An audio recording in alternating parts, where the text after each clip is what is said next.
Kevin Hartley walked through the laboratory at midnight. The only sound was his footsteps on the hard floor and the hum of the machines around him. He was a biochemist, one of the best in the country. For 20 years, he had studied how things mixed together and changed. Tonight, he found something that made his blood run cold. The soil samples from California sat on his desk. He had received them 3 days ago from vineyard managers who complained about strange changes in their grapes. Kevin ran the tests himself. He did not trust anyone else with this kind of work. The results made no sense that an unknown mineral compound filled the soil. It was not from Earth. Kevin knew every element that belonged here. He had memorized the periodic table as a child. His fingers shook as he checked the data again. The compound was definitely not natural. Someone or something had put it there. Amanda Price arrived at the laboratory at 6 in the morning. She was Kevin's partner in the lab, a woman who asked hard questions and never accepted easy answers. Kevin showed her the results without speaking. Amanda read through the data 3 times. She looked at Kevin with eyes that held fear. "Where else?" she asked. "I called contacts in France, Italy, Australia," Kevin said. "They sent me samples from their wine regions." "The compound is everywhere, Amanda. It is in every major wine-producing area on the planet. Someone did this on purpose." Amanda sat down heavily. "What does it do?" "That is the problem," Kevin said. "I do not know. My tests show it is designed to interact with human brain chemistry, but I cannot figure out how. The structure is unlike anything I have ever seen." They worked for 3 days without stopping. They drank coffee and ate food that tasted like nothing. Sleep did not matter. The answer mattered. On the 4th day, they believed they had it. The compound was a neural suppression agent. It would slowly change how the human brain worked. It would reduce aggression and independence. It would make people obedient and easy to control. Within 6 months, any human who drank wine would become docile and weak. Within a year, the compound would be in enough of the food supply to affect almost everyone. Amanda made the call to the government. Within hours, men and women in dark suits arrived at the laboratory. They took the samples. They sealed the lab. They told Kevin and Amanda to say nothing to anyone. But the investigation did not stop. It only went deeper. The government brought in Christopher Mills, a man who had studied alien life for the military. He was tall and hard, with eyes that had seen things most people could not imagine. He examined the compound and said only one word: extraterrestrial. The word changed everything. A task force formed in secret. Military personnel, scientists, and government leaders met in a bunker 50 stories below the ground. Christopher presented his findings with brutal honesty. An alien species had poisoned Earth's food supply. They had chosen wine because humans loved it. They had done this months ago, and no one had noticed. Rebecca Foster joined the team. She was a geneticist who had spent her entire career studying how human bodies adapted to threats. She was not impressed by the alien compound. In fact, she was curious. How much wine are we talking about? She asked. "Millions of liters," Christopher said. "It is already in circulation. Millions of people have already consumed it." Rebecca smiled. Not a happy smile. A dangerous smile. "Then we should be seeing symptoms. Mass illness. Behavioral changes. Death, maybe." "We are not," Kevin said. "That is why we are here. The compound should have started showing effects weeks ago. Instead, nothing is happening." Rebecca stood and walked to the map on the wall. She looked at the wine-producing regions marked in red. She looked at the population centers. She looked at the infection timeline. "You brought me here because you want to know why the poison is not working," she said. "You want to know why humans are not dying." "Yes," Christopher said. Rebecca turned to face them all. Her voice was cold and certain. You brought me here because you already know the answer. Humans are not dying because we do not die easily. We adapt. It is what we do. It is what we have always done. She walked to Kevin. Show me the exact molecular structure again. Kevin projected the data onto the large screen. Rebecca studied it for an hour in silence. When she finally spoke, her voice carried the weight of complete understanding. This compound is not meant to kill us, she said. It is meant to change us, to make us weak. But your tests show it is not making us weak. So I have to ask the obvious question. What if it is doing the opposite? The room fell silent. Run the data again, Rebecca said to Kevin. But this time, do not look for damage. Look for enhancement. Look for improvement. Kevin returned to the laboratory with Rebecca. They worked through the night. They examined brain activity in people who had consumed the compound. They measured cognitive function. They tested memory and reaction time dot by dawn. They had their answer. The compound was not poisoning humans. Human biology had recognized it as a threat and adapted to use it. The human brain had incorporated the foreign substance and turned it into a tool for improvement. Enhanced memory, faster processing, better emotional control. The compound was making humans stronger, not weaker. Kevin looked at the data and spoke with absolute certainty. Someone sent this to destroy us. Instead, they gave us a gift. They gave us the means to become something greater than we were. Amanda shook her head in disbelief. What happens when they figure out what happened? What happens when they realize their poison did not work? Then we have a serious problem, Rebecca said, because an alien species designed that compound. And right now, they are watching to see if their plan succeeded. Commander Vex stood in the observation chamber and looked at the data streaming across his screens. The Carillion Collective had waited 3 full cycles for their plan to work. 3 cycles of waiting for the human species to crumble and fall apart. Now something was wrong. Vex was not human. His body was tall and thin, with skin that shifted colors based on his emotions. Right now, his skin was a sickly purple. Fear. He controlled his breathing and studied the information before him. The human population numbers were not decreasing. In fact, they were increasing. Birth rates were higher than before. Death rates were lower. But that was not the real problem. The real problem was the measurements of human capability. The tests that his scientists had been running showed something impossible. Humans were getting smarter. Vex called together his team of scientists. They gathered in the central chamber, their colors flickering with nervousness.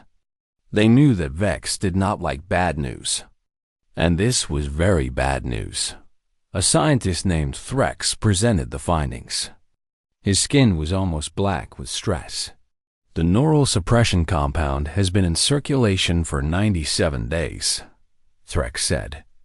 According to our models, humans should be showing signs of cognitive decline by now. Their decision-making should be slow.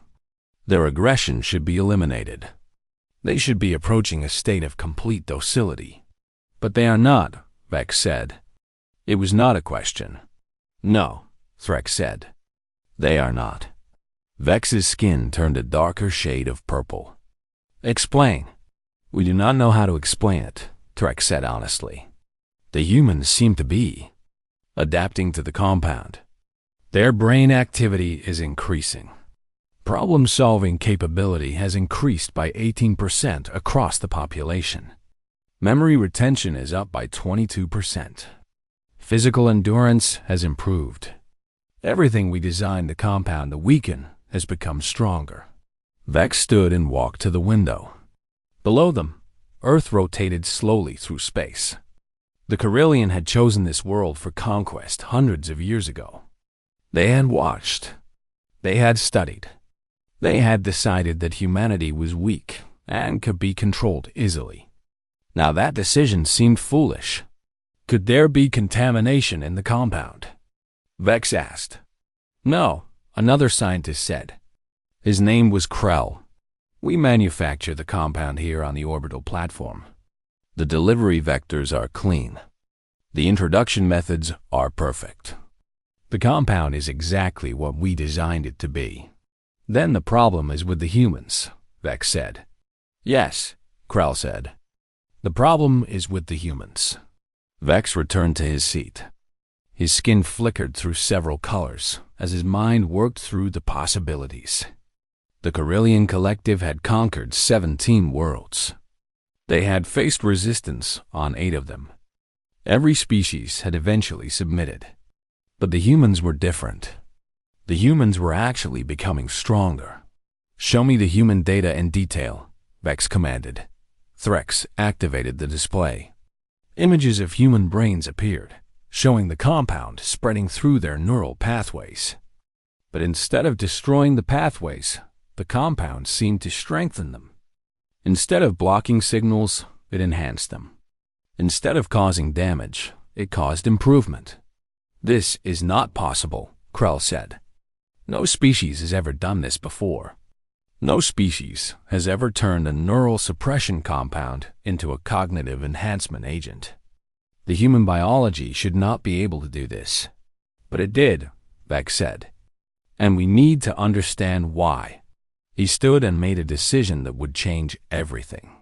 For the first time in Carillion history, a commander would reveal himself to his target species before they surrendered. Vex would contact the humans. He would demand an explanation, and he would discover the true nature of the species that lived on Earth.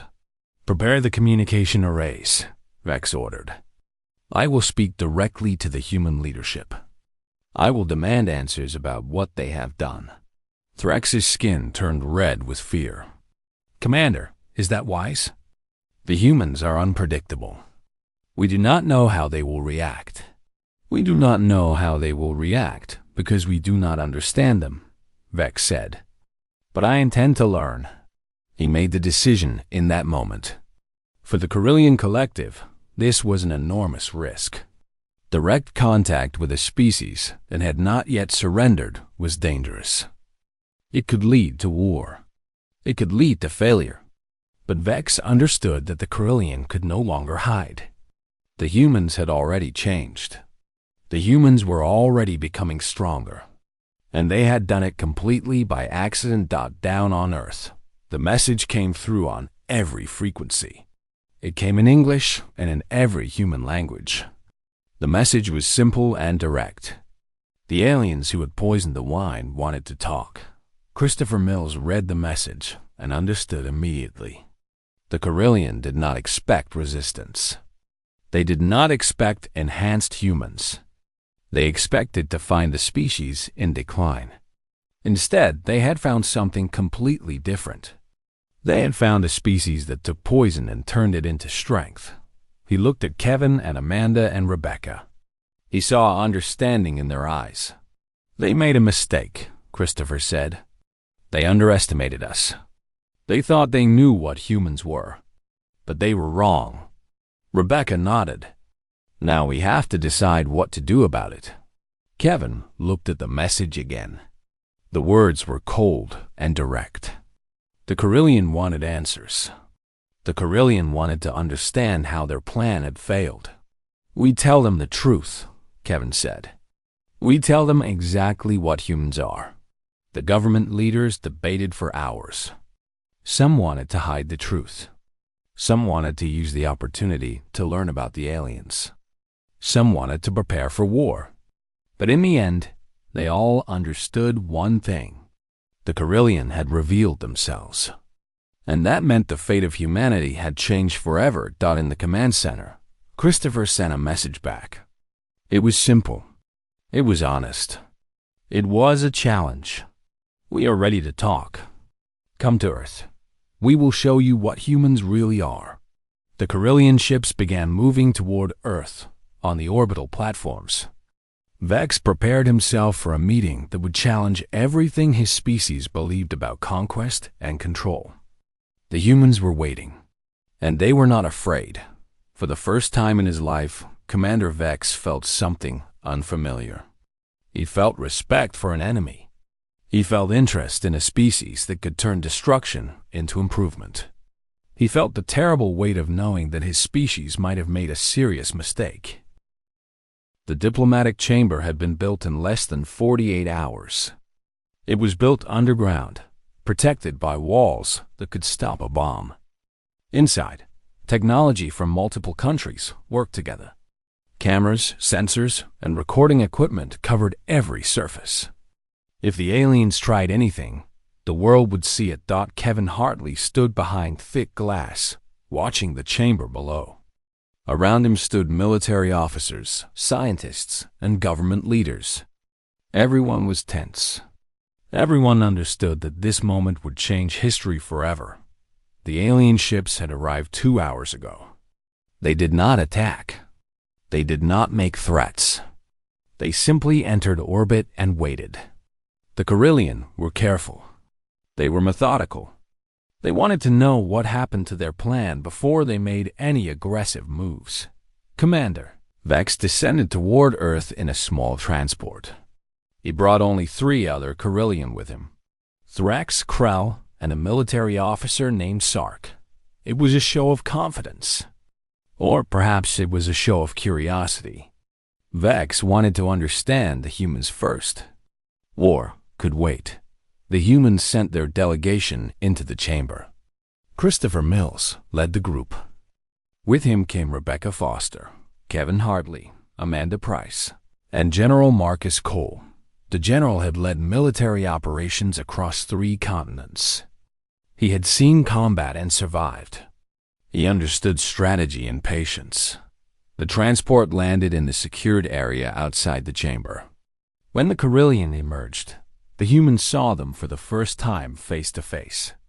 Vex was taller than any human, with limbs that moved differently. His skin was a pale gray color now, controlled and steady. His eyes were large and dark, with intelligence that was impossible to deny. The 2 groups entered the chamber from opposite sides. Between them was a table and chairs. The chairs had been specially designed to fit both Carillion and human physiology. Someone had planned carefully for this meeting. Vex sat first. It was a move of power and control. Christopher sat immediately after. The others followed. For a moment, no one spoke. "I am Commander Vex of the Carillion Collective," the alien said. His voice was calm. "You received our compound. Our data shows it should have destroyed your neural functions. Instead, your species has improved. Explain this." Christopher did not hesitate. "The compound reached Earth 97 days ago. We discovered it through systematic scientific investigation. We analyzed it. We understood what it was designed to do. But something happened that your scientists did not predict. Human biology adapted." "Explain further," Vex said. Rebecca stood. She was small next to Vex, but her presence was powerful.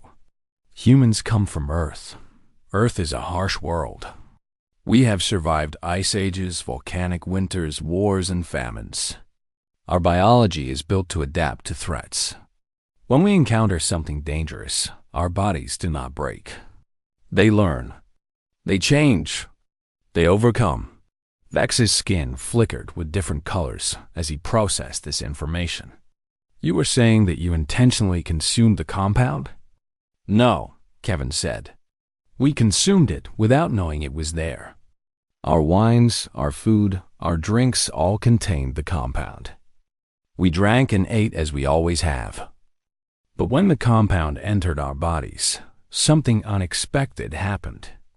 Our biology recognized a foreign element and adapted to use it instead of being destroyed by it." Thrax leaned forward. His skin was a sickly yellow. "This should not be possible. The compound is designed with mathematical precision. It should suppress cognitive function. It should create docility. It should remove aggression. But it did not," Christopher said. "And do you know why?"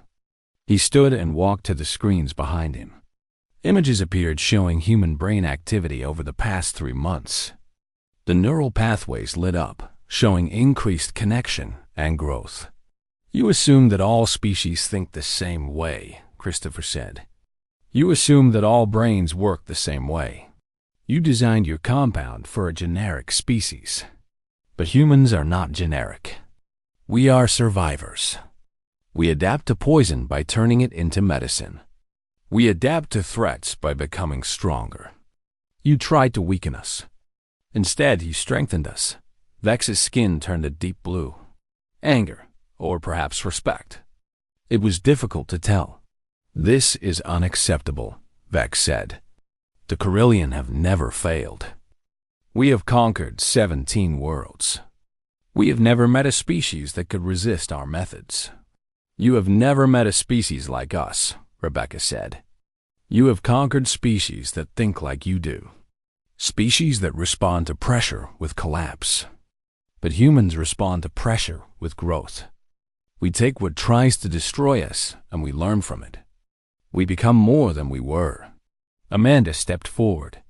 The compound is still in our system.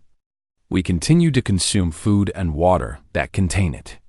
And with each day, we grow stronger, faster, smarter. What was meant to enslave us has freed us. What was meant to destroy us has improved us. General Cole spoke for the first time. His voice was heavy like stone. You made a choice to poison our world. You underestimated us. Now we have to make a choice about what to do with this new knowledge. We could destroy your compound supply lines. We could reject this enhancement and return to our previous state. Or we can accept what happened and use it to become something greater. Vex stood. His entire body was now a swirling mix of colors. Emotions that the humans could not fully understand. He walked to the window and looked out at Earth below. The Corellian Collective chose to poison you because we believed you were a threat, Vex said. We were not wrong about that. We were only wrong about the timing. We should have conquered you before you became strong. Instead, we gave you the means to become stronger than we anticipated. He turned back to face them. I have a question, Vex said. If I told you that the compound will continue to remain in your food supply, that you cannot remove it without destroying your entire agricultural system, what would you do? Christopher smiled. Not a happy smile. A dangerous smile. We would accept it, Christopher said. We would continue to drink our wine. We would continue to consume the compound. And we would become the species you feared we already were. We would become a species that could stand equal with the Corellian. We would become something you could not control. Vex's skin returned to its original pale gray color. Calm. The storm had passed. Then the Corellian Collective faces a choice, Vex said. We can leave and allow you to develop unmolested. We can attempt to recover the compound and destroy your food supply, which would cause you to go to war against us. Or we can accept that we have created something we cannot destroy. We can recognize that humanity has become something that must be treated with respect rather than contempt. The human delegation waited. They understood that the next words from the alien commander would determine the future of their entire species.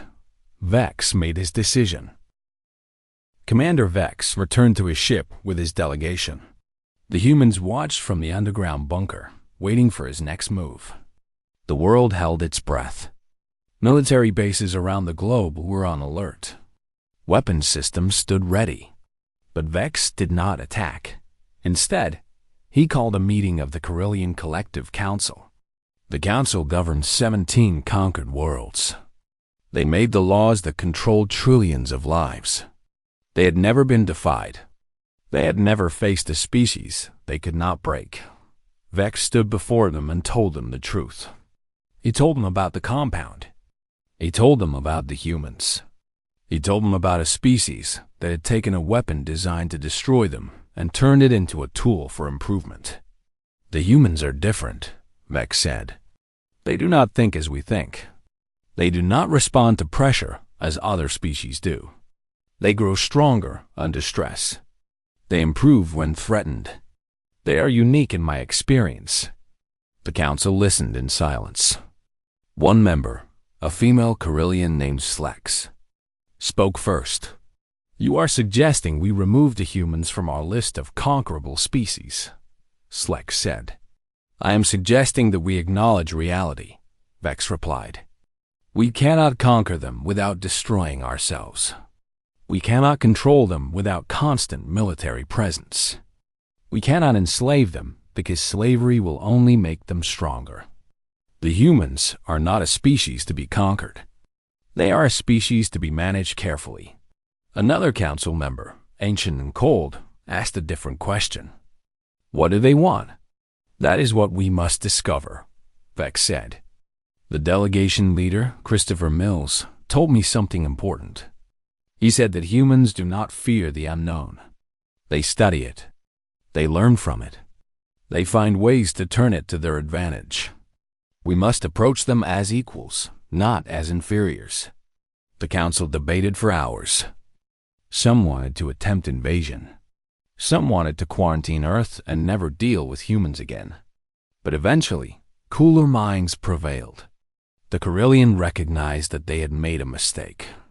And unlike other species, the Carillion could acknowledge error and change course. The message came back to Earth 2 days later. It was transmitted to every government leader and every news outlet in the world. The message was simple. The Carillion Collective recognizes the independent status of the human species. We do not seek conquest. We seek understanding. We request peaceful exchange of knowledge and technology. The compound will remain in circulation. This is our gift to you and our recognition of your strength." The world erupted. Some people cheered. Some people were angry that the aliens had been allowed to leave. Some people feared what would happen next. But the scientists understood something important. The compound had changed everything. Kevin and Amanda worked around the clock studying the enhanced humans. The improvements were measurable and real. Enhanced memory, improved problem solving, better emotional regulation, stronger bodies, longer lifespans. The compound was genuinely making humanity better. But there was a darker side. The compound created dependency. Humans who consumed it regularly could not function without it. They became stronger, but they also became tied to the substance. The world faced a choice. Remove the compound and return to normal, or accept the enhancement and live forever dependent on it. Rebecca Foster led a committee to investigate the long-term effects. They studied volunteers who had consumed the compound in high quantities. The results were both exciting and terrifying. The compound would eventually integrate completely into human biology. Within 5 generations, it would be part of their genetic code. Humans would evolve into something new, something stronger, something fundamentally different from what they had been. General Cole understood the military implications immediately.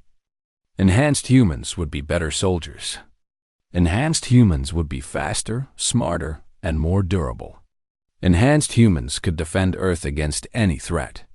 But they would also be a threat to themselves. An entire planet of enhanced humans could turn on itself if control was not maintained. He stood in Christopher's office and spoke plainly. "We are creating a new species," Cole said. "We are taking humans and making them into something else. We need to ask ourselves if this is what we want." Christopher did not answer immediately. He walked to the window and looked out at the city.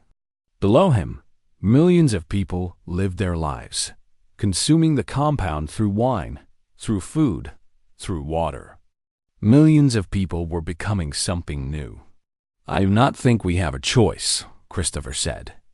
"The compound is already in the system. You cannot remove it without collapsing civilization. You cannot stop people from consuming it. So we must accept what is happening and guide it. We must help humanity transition into what we are becoming." Cole understood. It was not about choice anymore. It was about management. It was about ensuring that the transformation went as well as possible. The government made an announcement. The enhanced wine would be studied. The compound's effects would be monitored. People could choose to consume it or not. But the choice was essentially forced. Without the compound, humans would soon feel slow and weak compared to those who had it. Evolution was not kind. It did not wait for consensus. Kevin stood in the laboratory and looked at his own blood under the microscope. The compound had integrated into his biology. He was stronger than he had been 6 months ago. His mind was faster. His body was harder. He was changing into something new. Amanda joined him and looked at her own samples. She was changing too. They both were. And so was everyone else on Earth who had consumed the compound. Do you think the Carillion knew this would happen? Amanda asked. No, Kevin said. They tried to weaken us. Instead, they forced evolution. They tried to poison us and ended up creating the next version of humanity. But the result is the same. We are no longer what we were. We are becoming something different. Something better. Or something worse. We will not know for generations. On his orbiting platform, Commander Vex watched the developments on Earth with great interest. The humans were accelerating their transformation.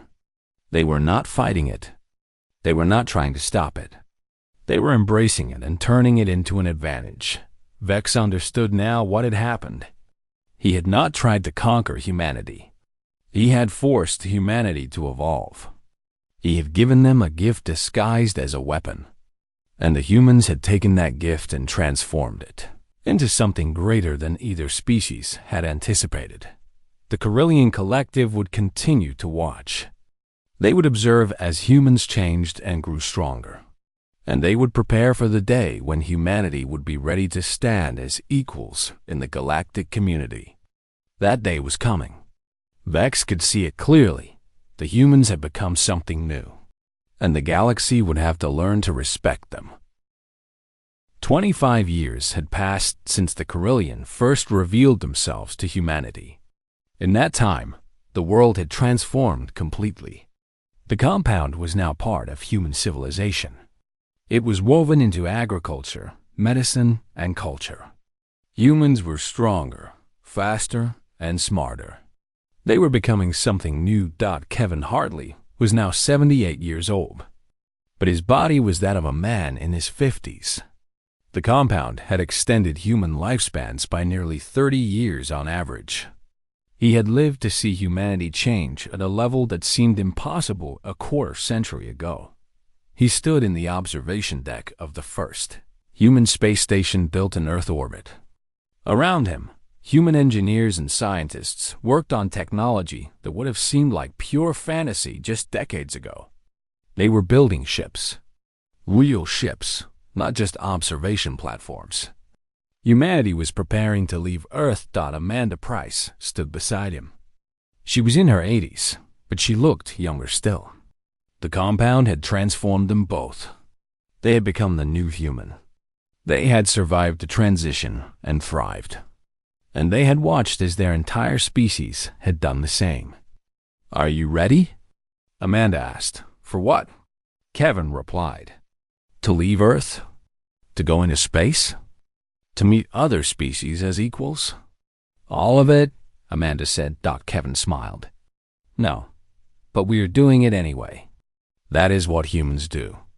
We do what needs to be done, regardless of whether we are ready. The first contact between enhanced humans and the broader galactic community happened 3 months later. The ship that had been under construction finally launched. It carried 100 humans. Scientists, soldiers, diplomats, and explorers. They were going to make contact with other species. They were going to prove that humanity belonged in the galactic community. Commander Vex received them personally. He stood in his meeting chamber with the same calm he had shown 25 years ago.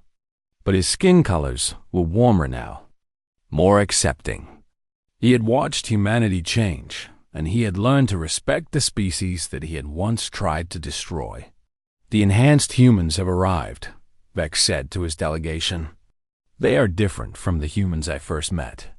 They are stronger, more confident, more dangerous. Should we be concerned?" Threx asked.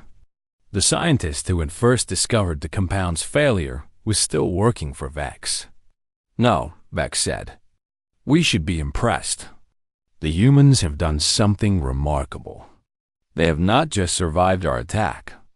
They have transformed it into strength. They have shown the galaxy that they belong here. That takes more than physical enhancement. That takes courage." The humans entered the chamber led by Christopher Mills. He was 93 years old, but he still carried himself like a military commander. With him were Rebecca Foster and a new generation of human leaders. Young people who had grown up in the enhanced world. People who did not remember what humanity had been before the compound. "Commander Vex," Christopher said. "It is good to see you again." "And you," Vex replied. "You have changed much in 25 years. "We all have," Christopher said. "Humanity is not what it was. We are stronger. We are longer lived. We are more intelligent. We are becoming something new.